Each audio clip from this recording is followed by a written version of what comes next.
Hi, Cam here for Cam's Mortgage Minute on Thursday, October I guess it's the 11th. Its time keeps on marching by.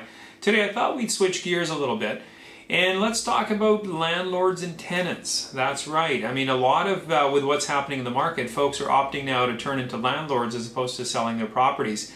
They're saying, hey, I'm going to wait till the market comes back, and in the interim, I'm going to rent out my place. So what are some of the things, or what should be some warning signs that prospective landlords should keep an eye out for, especially when they've got tenants? Obviously, you want to do all your research up front when you're getting tenants. You want to screen properly. You want to make sure you've gone through the checks and the balances. But let's say you've got a tenant in your place now and you're having problems. In other words, you're getting late payments, you got checks that are bouncing. These are just a few of the warning signs that should be up there that you might be dealing with a tenant who's going to be troublesome. And you know what? An easy eviction is, there's no such thing as an easy eviction typically. First thing you got to keep in mind is you better be ready to go to war. Basically, a lot of the landlords don't realize what a complicated business it is trying to evict tenants.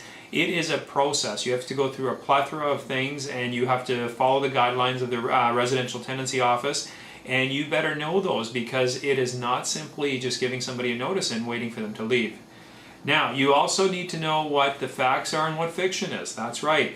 There is a host of misconceptions out there on what the landlord rights are, what the tenant rights are. Well, you know what? In BC, it's pretty simple. Residential tenancy office, I mean, you've got all their information online. You can get it. You can find out. There's a phone-in service where they'll give you free advice over the phone. You can pop in if you're in Victoria, and I'm sure in Vancouver and different places. But the key is to get informed and don't have fiction. I'll give you an example. I've got a rental property, and one of the tenants we had there said to us that, well, after 2.5 years, by law, I have to give the damage deposit back. And I said, well, you know, I've never heard of this law. And she said, oh, no, it's out there. And I said, well, could you look into it for me and get me the research? And as well, we did our legwork. My wife and I, we phoned the residential tenancy office. I knew no such thing existed, but we clarified it. Then when I went back to the tenant, she said, oh, you know, I think that was a law that was outdated now. Again, not saying she was trying to pull one over, but hey, you've got to know what the ins and outs are, and those are great folks to find it out from. You should also know what your options are. If you were to do a search on, hey, you know, what can I do, or how can I evict a tenant, probably through Google, you would get hundreds of thousands of results. But the point is to make sure you're working with the right results. Once again, do your legwork. Either get the services of a professional if you're too busy with your own time. There's folks out there, there's property management companies you can get advice from. There's other people who specialize in landlord-tenant law. But again, a free resource is the residential tenancy office. Approach them.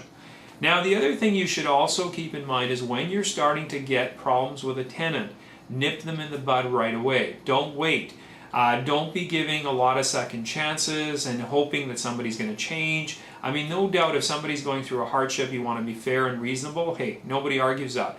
But if you've got a problematic tenant who's always got issues and always got a new story, and you're constantly threatening them and saying, oh, well, if this doesn't happen, I'm going to do this and I'm going to do that, it's like the boy that cried wolf. Be fair with your tenants, but follow the rules, follow the guidelines. There's a process set out there. And if you don't follow it, you're going to suddenly realize that you may be in for quite a haul. I know we went through that personally. I had a tenant where, in all the years we've been landlords, only once have we had to basically hire the services of a bailiff, go to court, and go through the whole process. And I can tell you that process took several months to get rid of a tenant who was a problematic tenant.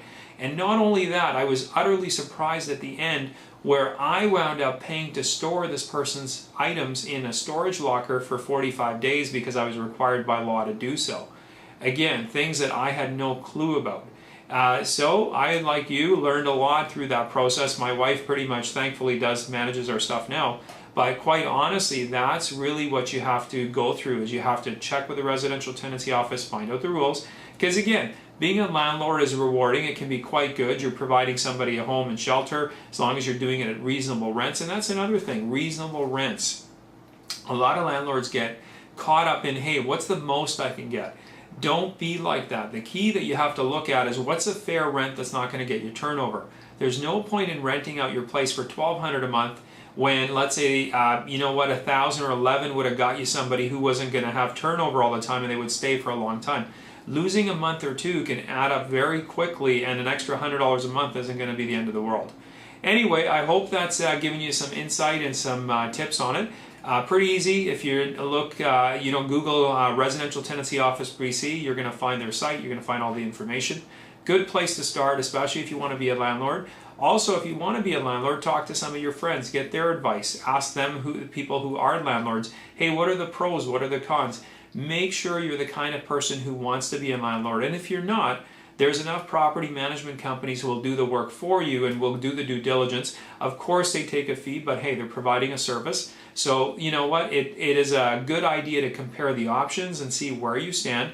And hopefully it'll all work out for you. And if you are looking to purchase a rental property or want to become a landlord, give us a call. We still got mortgages for rental properties. There's still lots of options out there. It's Cam the Mortgage Man, and I will see you tomorrow.